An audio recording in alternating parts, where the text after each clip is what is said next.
किसी गांव में एक स्त्री रहती थी। वो पूरा दिन अपने परिवार में गुस्सा करती रहती थी और घर में अशांत वातावरण बनाकर रखती थी।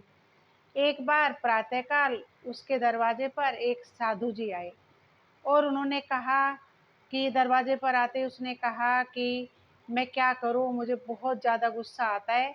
आप हो सके तो मुझे उसकी कोई दवाई बता दो। तो साधु ने एक शीशी निकाली और उस स्त्री को दे दी और कहा कि जब तुम्हें क्रोध आता है तब इसमें से कुछ बूंदें अपनी जीभ पर डाल करके 10 मिनट तक शांत रहना। अगर आप बीच में बोल जाती हैं तो उस दवाई का कोई असर नहीं होगा।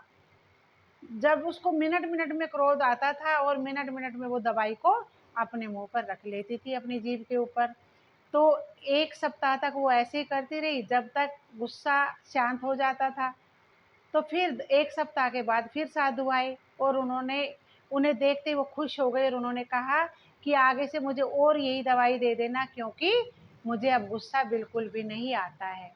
तो साधु ने कहा वो कोई दवाई नहीं थी, बल्कि वो तो उसमें पानी की बूंदें थी और पानी की बूंदें मैं इसलिए देता था ताकि तुम उसको मुँह में रखोगी तो उस जब तक गुस्सा शांत हो जाएगा।